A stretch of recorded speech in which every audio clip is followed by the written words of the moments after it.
we have now? This is the first one. Pi times x over 1 factorial. This is a plus or negative, so I'm going to write that as well. Negative pi x to the third, and it's pi cubed. This is gone. The next one is plus pi to the fifth x to the fifth over 5 factorial. This is what we're going to focus on. And you and I are going to use this right here to write this solution in sigma notation. All right. What is this Maclaurin series for the function sine of pi of x in sigma notation? Something we can actually program into a computer. And we'll discuss the radius scalars. All right. Can you do it? I think you all can. The only thing is, what makes odd numbers emerge? A 2n or a 2n plus 1? 2n plus 1. That's what I mean. I'm going to put a 2n plus 1 on the pi power. Right? When I write this one, I'm going to put a 2n plus 1 on the exponent of the x, and I'm going to do it on the factorial. And we have it in sigma notation. Here it is. 0, infinity. It's alternating. Plus, minus, plus. So what do I need? Negative 1 to the n. Negative 1 to the n, or maybe I need a negative 1 to the n plus 1. We'll double check that, right? Okay. Do I have to put that to the 2n plus 1? You don't. You don't. We either put negative 1 to the n or negative 1 to the n plus 1, but we can always check it. And then with our eyes, remember we were talking about this yesterday. Don't look at this one. Look at this one. So would you agree if you plug a 0 in there as the first term positive? We're safe. This is good. Look at this is our new first term, right? This is done. We're like, we finished all that up. This is what we're looking at. We're looking at all that right there, and we're like, this should be what's going on at n equals 0.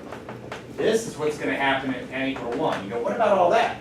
Yeah, but we simplified that because of the zeros. This is like our new n equals 0, our new n equals 1 for this. Or change it to k's. We don't have to use n, right? We use k's. And this is n equals 0. All right. This is just an x raised to the what? 2n plus 1. Anything else in the numerator? The pi. What's the pi raised to? Leave enough room for that. And what's in the denominator? 2n plus 1 factorial. You got it. Awesome, man. Is that n equals 0? Oh, this one right here? Yeah. So this would be, remember how we used n equals 0 before to get this? Now that this became 0, this is now our first term. Okay. So I wanted to make sure, like when you're trying to figure out this power, I wanted to make sure you didn't look back, like it's either going to be negative 1 to the nth or negative 1 to the n plus 1. Those two things make series alternate. Right? These are the two things that make it alternate. Actually, you can do negative 1 to the n minus 1. But we're like, which one are we going to use? And we just checked the first term to see. If we plug a 0 into that, negative 1 to 0 makes it a positive 1, right? Then it'll just keep alternating from there on out. And I noticed the first term was positive. We're good. My worry is this can happen. We did this first. And you might look up here and go, the first was positive, the second was positive, third was when did it finally get a negative? Right here? Can't get totally off. So your eyes should look at this. Like you really simplified this first. You can almost like block that out. So this is good to go. Isn't that okay then?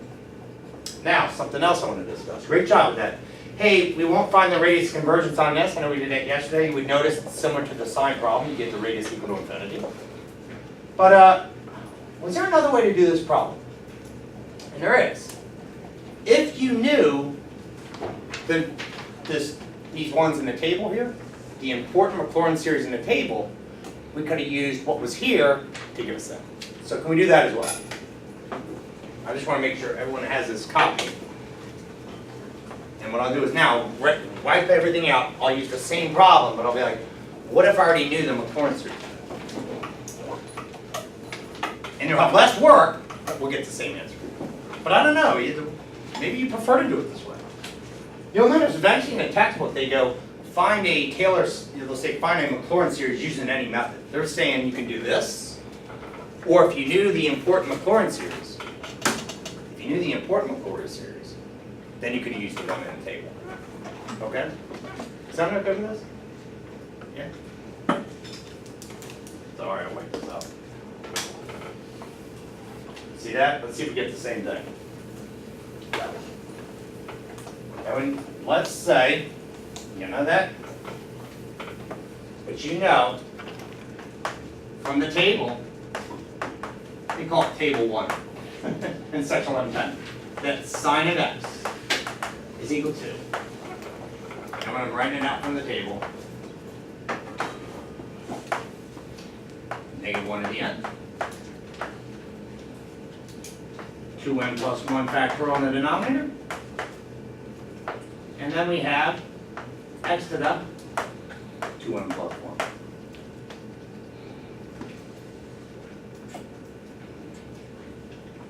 Oh, can you try this? Find the Maclaurin series for this, and you knew this. So yeah, you memorized this from table 1, that sine of x is equal to this. Cosine looks very similar.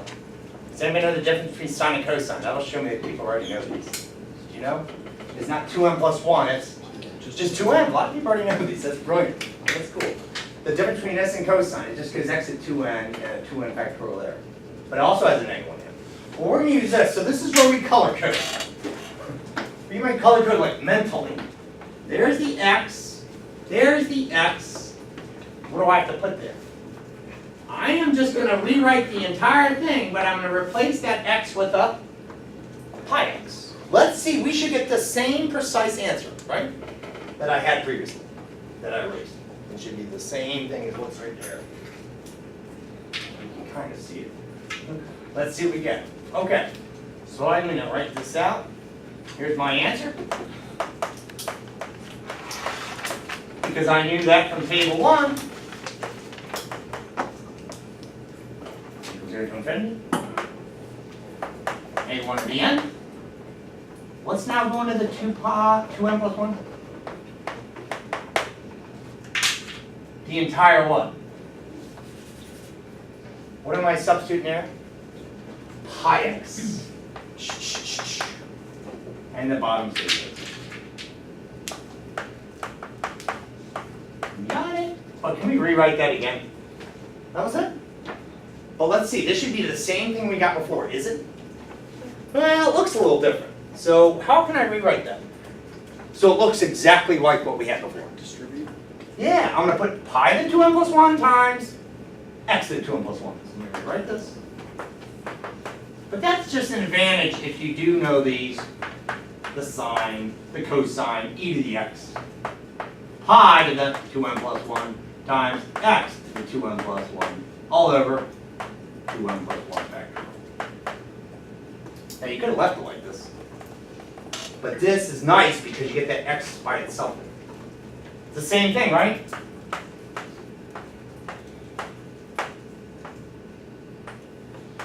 Same as before by the other method. The other method, we found it directly, right? Here, happy face. Right, same as before. So it's just an advantage if you want to use this, if you ever have to find a Maclaurin series. But on that note, what if you have to find a Taylor series centered at a equal to pi, or a equals 2, or a equals -2? Then you're going to want to go through this. So I can't emphasize that enough, everyone. Your answer should look something like this, but don't just focus on this, go, oh, I'll just know this and I'm going to be good. That works only for what kind of series? Maclaurin series, right? This was a Maclaurin series. So you can always use the ones from the table if it's the same function. Sine of pi x, sine of x squared. You could do sine of x squared, cosine of x cubed. Right? Everyone, this table has an inverse tangent. It's got a natural log of 1 plus x. It's got an e to the x. You can do it for e to the 5x. Hey, so on that note, I'm now going to return to 1111. And we're going to do a problem from section 1111. But it involves just the sine of x. All right, so we got to leave this up here. Let's just leave that up there. Not sine of 5x, just sine of x. Can I write it? Yeah? Good job, everyone. So I want you to see all these connections. You know, why do you give us that table? So this problem, let me write out the directions. This is an 11-11. The author says this. I'm going to change it up a bit from the textbook. They said use the alternating series estimation theorem. Okay. Use the alternating series estimation theorem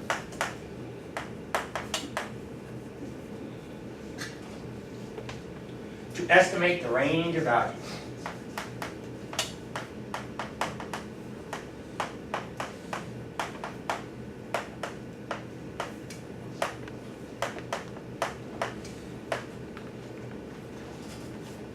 of x for which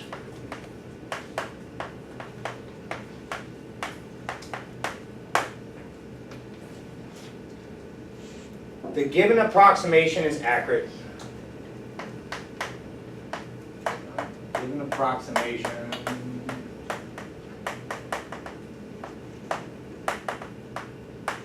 is accurate to within the stated error. To within the stated error. Okay, the reason I wanted to leave this up here, this is what the textbook has. I'm going to change up the error though. They just have, here's the problem. They wrote the sine of x. Then they put the approximation symbol. Now a little square. They wrote out a couple terms from the polynomial. Alright, coming from this. Coming from that, because that's sine of x, right? Well, this is what they wrote. They just wrote x minus x cubed over 6.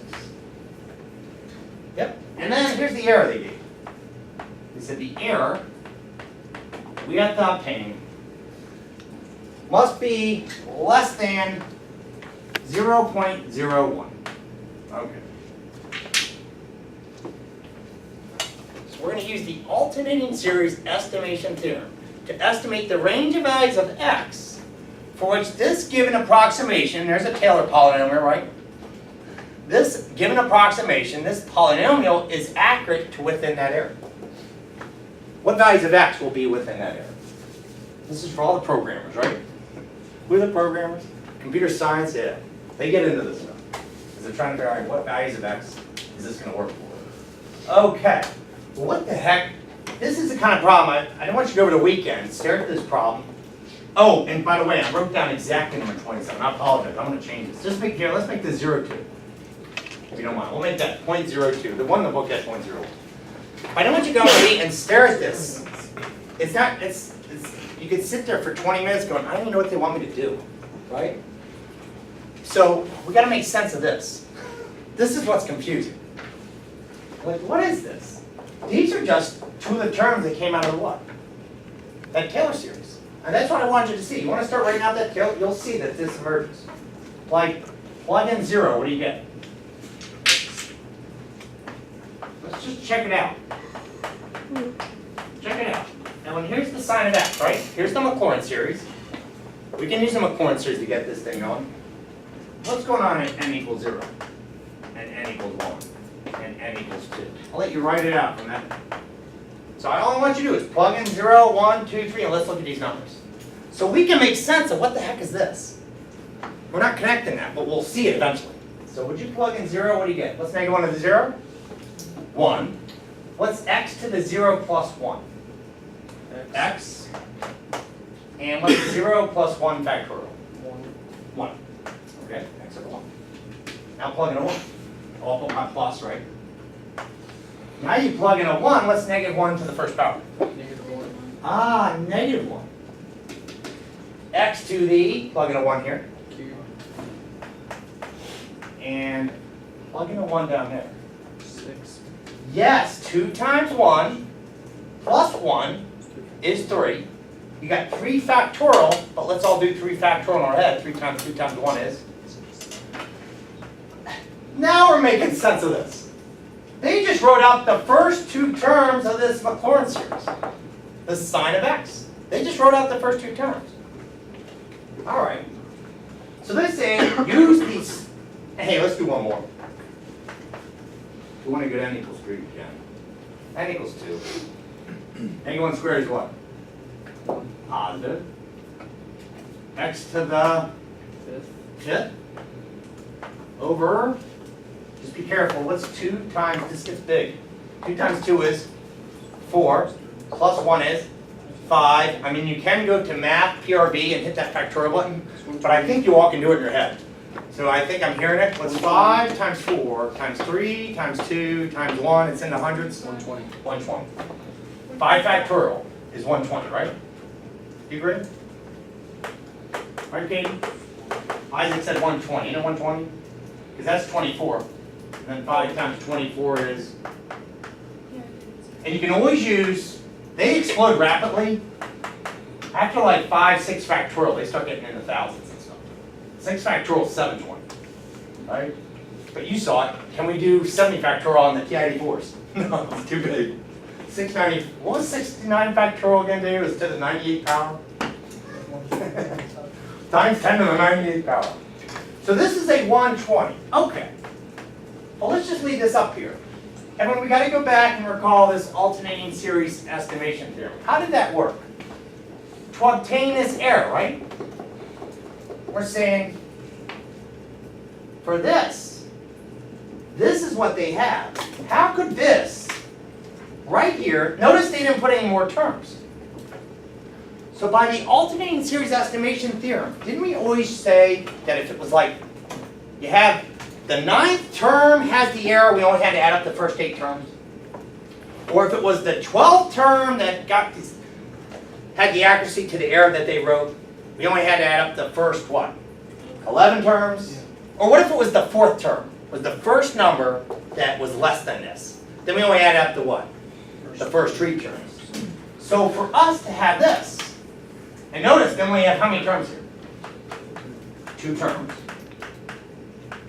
Then we're going to write our problem like this. We're going to use the 3rd term, which is right here. And we're saying, this is what we need. You can put absolute value right around it.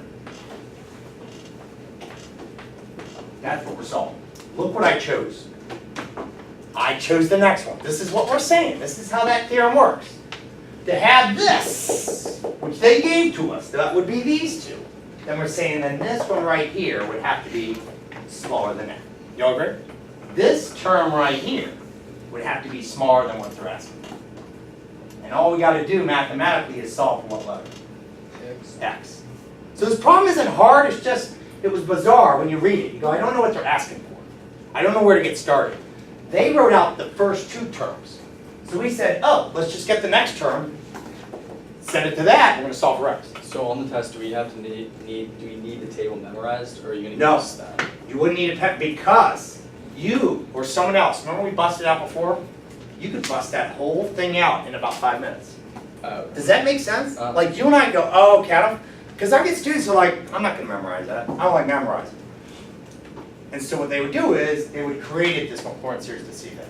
Okay. But I think it does, it's nice just to know these. Especially when, even when you got to find a Taylor series, have you noticed they're somewhat similar to this? Like if you found a Taylor series for e to the 2x like we did, it looks kind of like e to the x, but it's a little different. But you're right, to answer that question kind of like, I mean, there surely could be a Calc 2 teacher out there saying, no, make sure to memorize this. I'm saying it's highly recommended. And as you go, all of them, definitely got to know the first one because that was from 11.9. And the first one everyone has this one line, I'll finish this up. But just to answer this question, we definitely got to know this one. So that's the one we got to know because that's the geometric series. And the radius was equal to 1. We said, you know, the absolute value of the ratio had to be less than what?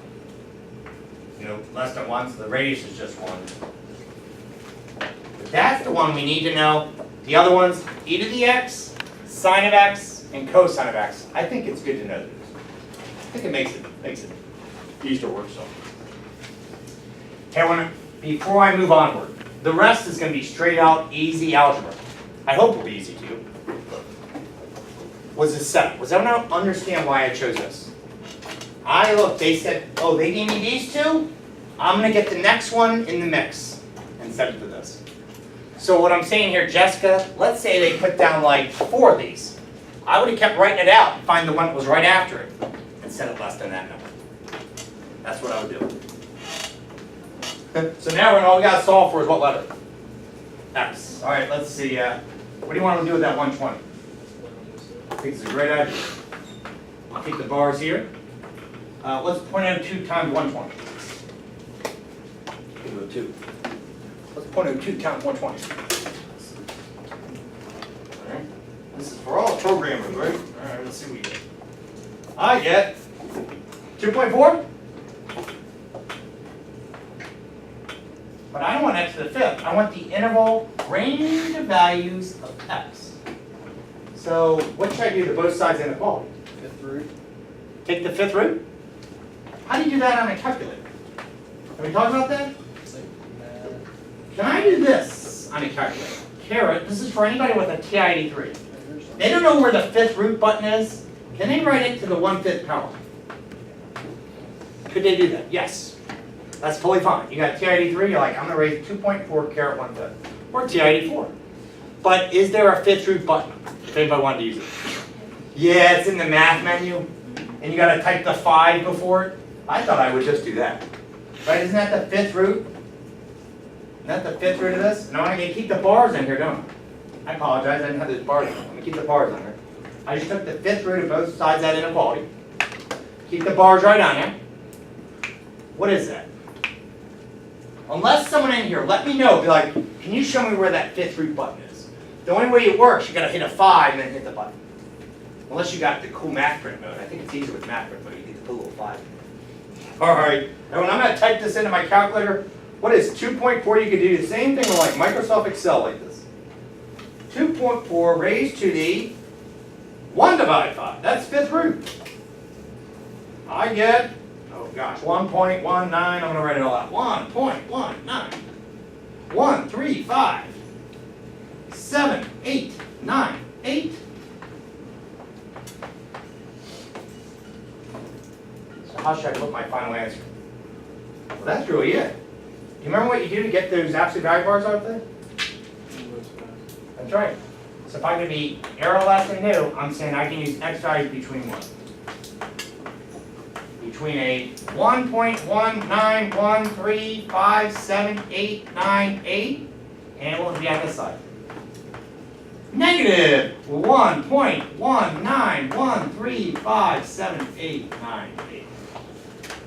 That's the range. Unless you want to put it in interval notation. Is that good with that? So what I'm saying is, what's the number a little bit less than 1.19? 1.18? Everyone, what we're saying is, sine of 1.18. If we just plug in 1.18 minus 1.18 cubed over 6, it should have this accuracy compared to what we hit some sine of 1.18 radians on a calculator. Does that make sense? Does that make sense? No? Sure. I'm going to make sure. Was everyone okay with this, how I got this? From here to here. So now, let's get an idea of what we're talking about. What's the number between this that's easy to put in? You want to use like 1.18? Is that in this interval? We're saying if we hit 1.18 to the minus 1.18 cubed over 6 on a calculator, and get that number, and I'll do it too. And what I'm going to do it right now. This is the final answer, but if I just did this, what's 1.18 minus, notice I'm using this polynomial, minus 1.18 cubed divided by 6, which comes out to be 0.906 blah, blah, blah, blah, blah. If I hit sine of 1.18 radians on a calculator, it should have this accuracy. It should be accurate to this. Isn't that cool? Now, I'm going to do it. Just make sure, if you can do it with me, make sure you're in what mode? make sure in radio mode. So I'm gonna do that too. I'm gonna make sure I'm in radio mode. Go to radio mode. Let's just see. What's sine of 1.18? I get 0.9246. Okay. So this is my calculator. I get sine of 1.18 equals 0.92, then 465 or so. Now you might think we didn't do the problem wrong. No, we did it correctly. Because what's the accuracy we wanted? It wasn't too much. It was just what? To like being less than that. And we're less than that in terms of this. We're less than that error. But if you go beyond 1.19, if we tried 1.3, we wouldn't get that accuracy. Cool. What's another number in this range we could check? Want to do 1? Let's try 1. Just to do it again. This is the final answer. This is the solution to the problem. I know you're sitting going, I want to make sense of this, especially the programmers. So we're saying this should work for x equal to 1. So, everyone, I know you can do this in your head. What's 1 minus 1/6? 5/6. 5/6. Well, what's that as a decimal? Is that the 0.8 something? What is that? 5 divided 6. Yeah, 0.83333. Okay. I'll put a line over it. Now, in radio mode, would you hit sine of 1?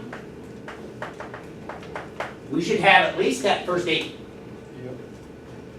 What's sine of 1? 1 radian. 0.8, but then it did what? 0.84. And then went on. But we got the accuracy that we're talking about. It's in this range. And to be more accurate, we understand this, you would have to have more what? Terms, etc. Cool. Excellent.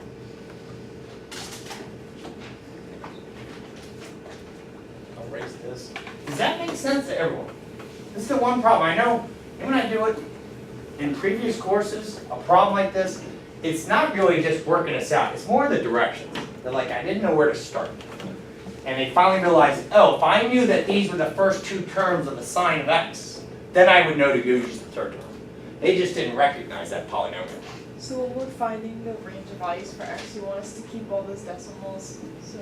You can write them out as far as you want, you know? But Because I wrote it out on my calculator as far as it goes out on my calculator. I know you're probably confusing it with this, aren't you? no. But this, we're saying would give that accuracy. Okay. So write I know in this particular problem, just write every number that comes out in here. And then if you want, Juliet, feel free to put it in interval notation with the open parentheses. Hey, just the difference between this and another problem. Juliet, what if that was 0.03? This would have been 0.03, etc. Now if we want it more accurate, like 0.001, then this is what? 0.001. But then you go, gosh, we're going to get, the range is going to be, the range will just keep getting smaller and smaller and smaller because we only use how many terms? Only 2 terms are used by the author. And you understand, the more and more terms you use in the polynomial, it makes it more accurate, right? This was just given to us in this problem. Can I erase that? Anyone good with this? Nice. Yeah, it's for the programmers. I need to get into this stuff. We're trying to say, what would, to get that error, what would I need for x? I don't need notice, as I'm erasing all this. I can erase the directions. They call them Taylor series. They call them Taylor series. They call these things Taylor series. But they're really what? They're polynomials. And what's the next one? Right? This is a polynomial. And the more you go out, the more accurate it becomes. The more you go out. That's a polynomial. Hey, of what degree? Isaac, what degree would this be? 7th? Oh wait, Sorry. because it's by the power? 5th degree, right? Yeah. Power of 5, the highest power that is so that's a 5th degree polynomial. If you want to go to 7, what would that be? I want to see what would be the next one. It's going to be minus x to the 7. Katie, what do you get? 20. What is 7 factorial? 5,040? You want to check this out? Right? Is checking 7 factorial 5,040? That's as far as I gotta memorize. 50-40. I know, I've got E memorized to like 15 places, 2.7, 1828, 1828, 459045. I got pi memorized to 200 places, 3.141592653589792228 4624328847950288419716929927510582. You don't have to write this down. 94953092306 2899862803482524117 but you really have to know like the first digits, right? Help your life? No. For poly, when it comes to factorials, for factorials, I just know up to like 7 factorials. After that, I don't know what it is. Round of applause. Does it help you in life? No. You know what the world record is? No. I'm not even close. I know it's at 200 places. World record is over 100,000. Yeah, that dude doesn't have life. It took him 18 hours His to life read. is pie. Now, that was the last time I checked it. Someone might have broken that. But it took the guy 18 hours just to read it. I think they gave him like 5-minute breaks on the hour. They had to watch it, make sure he didn't go cheat, Yeah. We can go talk about the next 20,000 digits. That's crazy though. I know, that's just nuts. ridiculous. It's like, he needs another hobby. Seriously. That's gonna be my hobby. My hobby's Hope we don't watch this YouTube video. He's gonna start sending me hate mail. Any other questions? Hey, great job, everyone. So now, we got time at the end if anybody has questions about the stuff we did. You want me to stop rolling Yeah, the you can tape? stop it, roll. Okay. Awesome.